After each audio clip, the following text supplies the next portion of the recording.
Hi, and welcome to episode 25, How to Get Credentialed as a Therapist, the Complete Timeline. I'm Lisa Reedsma with Craft Your Practice, and credentialing takes usually 90 to 180 days per payer. That's the honest range, and almost nobody says it out loud, which is why so many therapists pick an opening date and then tell their family about it and maybe sign a lease, all the while working from a number that nobody ever gave them. Credentialing is its own language, and graduate school doesn't teach it. So once you have the real timeline, you can plan around it like any other part of opening a practice.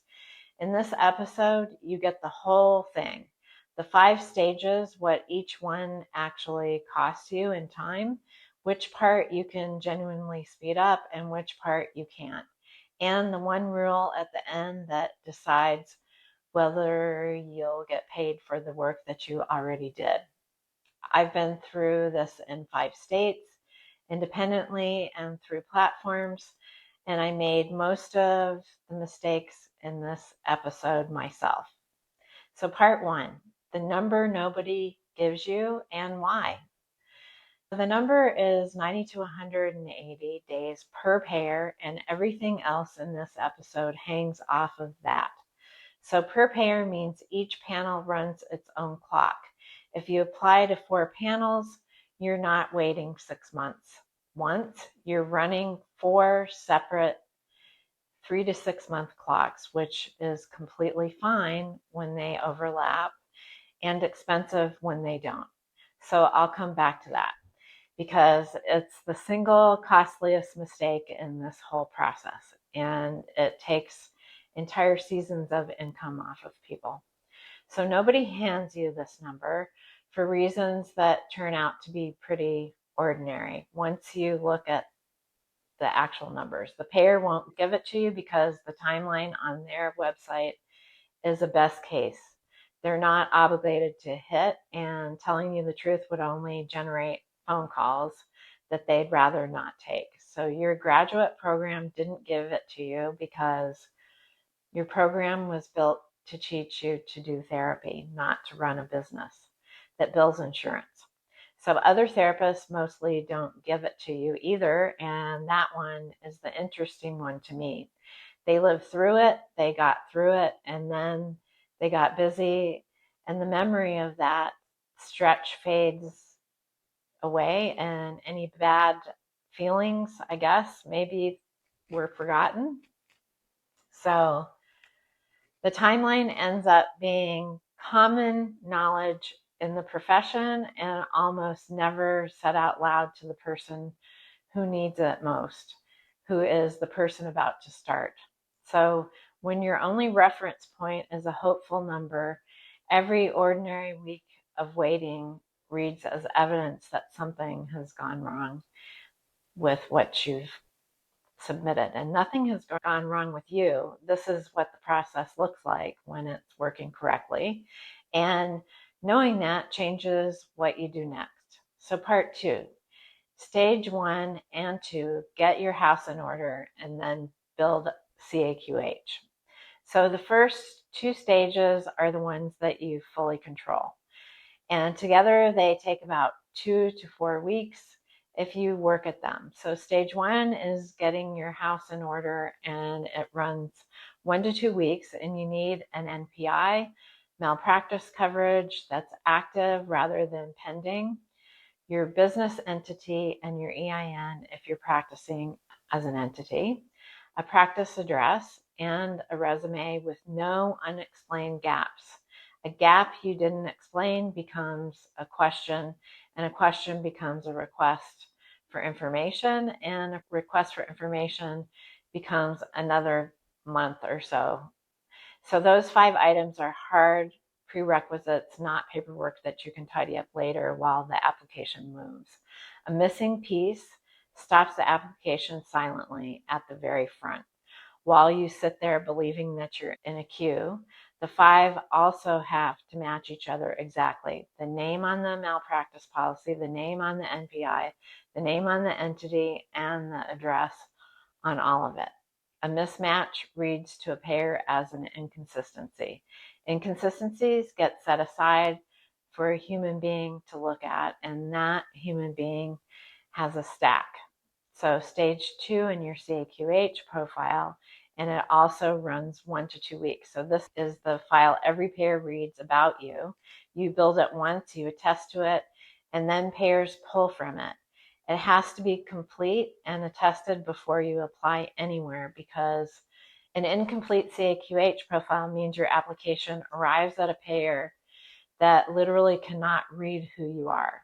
So most stalled credentialing applications trace back to that document rather than to the payer. So the payer is slow, absolutely, and I'm not defending them at all. What I've watched happen over and over is that a therapist tells me she or he have been waiting 7 months and nothing is moving. And the problem is sitting in their own CAQH profile, and nobody told them because nobody's going to call them to tell them. It's worth its own episode, and it's getting one next week. So part 3, stage 3, submit in parallel, not one at a time. Stage 3 is submitting to your panels.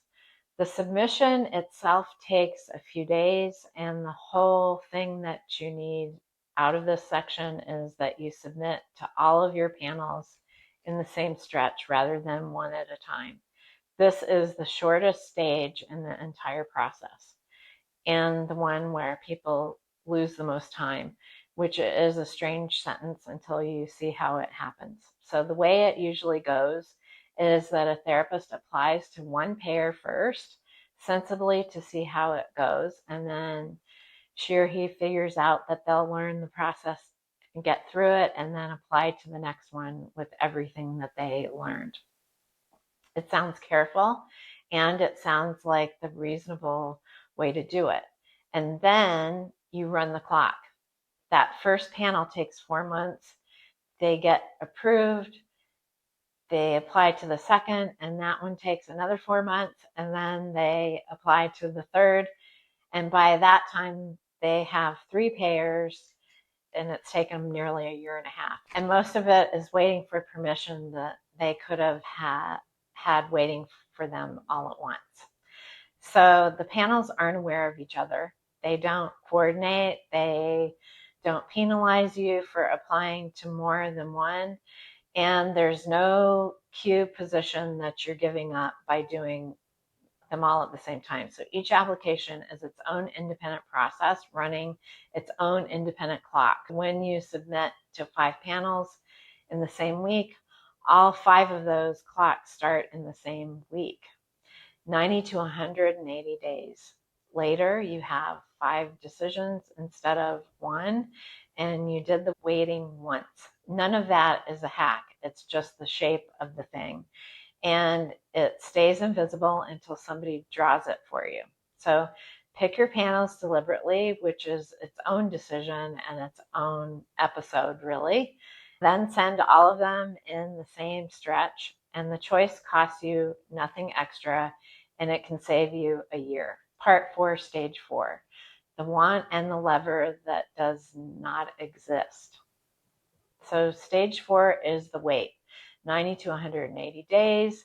And once your file is in the queue, there's no lever you can pull to make it move faster. Calling the payer to hurry it won't do anything. Your response time to the request they send you is the one piece of the stage that genuinely belongs to you. The rest of this section is why.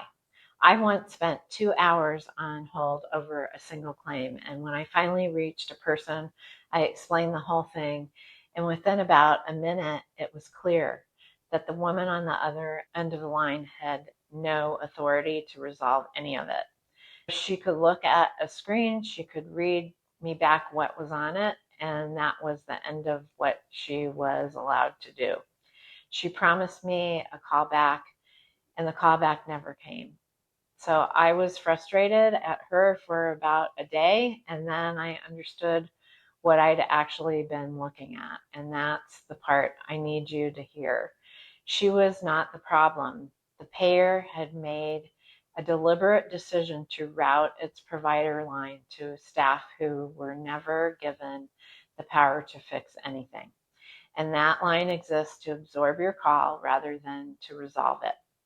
So for your credentialing, wait, that means the person who answers the provider line isn't the person who decides your file. Calling to make it move faster is pulling a lever that doesn't even exist. You can pull it all afternoon and there's nothing on the other end attached to it. 2 calls are worth making. Call to confirm that they received your application, and call to answer a request they've actually made, because both of those do real work. Calling to hurry the file costs you an afternoon you could have spent seeing clients or building the practice that you're waiting to open. So what you can control is your response time. During those months, the payer may send you a request, a missing document, a date they want confirmed, a question about a gap. Answer it inside a day or two and you lose nothing. Let it sit in a folder for 3 weeks because you weren't watching that inbox, and one document can add a month to your timeline by itself. Watch the inbox you gave them, because that's the job during the wait. Part 5, Stage 5. Approval is not permission to bill. So Stage 5 is the contract and the effective date. 1 to 4 weeks, the rule you need is that approval is not permission to bill. Your contract carries an effective date, and that date, rather than the approval email, is the day you can actually bill that payer for a client with that insurance. I'm going to slow down here because this is the stage that hurts people, and it hurts them at the exact moment that they think that they're finished. The approval email arrives after 4 or 5 months of silence and you're in, which is a genuinely good day. The natural next move is to open your schedule and start seeing insured clients, and that's where the damage happens. The effective date is frequently weeks after the day that you actually got the approval letter, and it's sitting in the contract, and you have to go find it and read it. Miss it, and the sequence goes like this. You see an insured client on a Tuesday, feeling great, fully approved, and your effective date turns out to be 2 weeks later. You submit that claim and it's denied because on the day that you delivered that session, you were, as far as that payer is concerned, out of network. So sessions delivered before the effective date usually aren't payable and the money doesn't come. So the worst part, and the reason I spend real time on this one, is who ends up holding that bill? Your client does.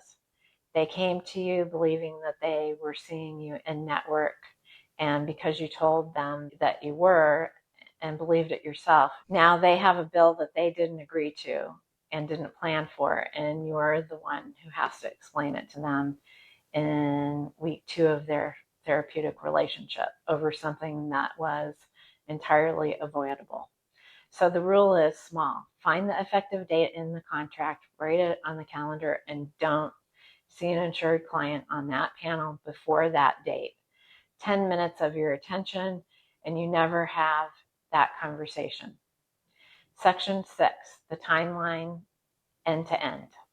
So here's the whole thing in one place so that you can hold it. Stage 1, get your house in order. 1 to 2 weeks, NPI, malpractice, entity, EIN, address, resume with no gaps, and all of it matching. Stage 2, build and attest CAQH, 1 to 2 weeks. This is the file every payer reads, and most stalled applications are stalled here. Stage 3, submit to your panels a few days, all of them at once, because they run in parallel and they don't know about each other. Stage 4, the wait, 90 to 180 days. You can't hurry it, and calling to try is a lever that does not exist. So answer their requests fast, because that's the only part of this stage that belongs to you. And stage 5, contract and effective date, 1 to 4 weeks. Approval is not permission to bill. And if you get this one wrong, your client pays for it. So look at that list honestly. 4 of the 5 stages sit entirely inside your control, and exactly 1 is a waiting game, which means the therapists who get through credentialing without losing months are the ones who had the file right before they ever hit send. So calling more often doesn't do it, and neither does luck with a fast payer. Credentialing is genuinely slow. Almost all of the months people lose are lost somewhere other than the waiting. So I made you a free guide with all of it in one place. It's called the Credentialing Timeline, and it has the 5 stages, the honest day counts against each one, the 3 mistakes that quietly add months at the end, and a 5-item checklist to run before you submit anywhere. If you can't tick all 5, you're not ready to send it yet. And that checklist alone will save most people a month. So you can get it at craftyourpractice.com/. It's free. The link is in the description. And it's the thing I wish somebody had handed me before I started. So this is the first of a run on credentialing and getting paid. Next week, I'm taking apart the CAQH profile, which is where most of you are stuck without knowing it. So subscribe so it finds you.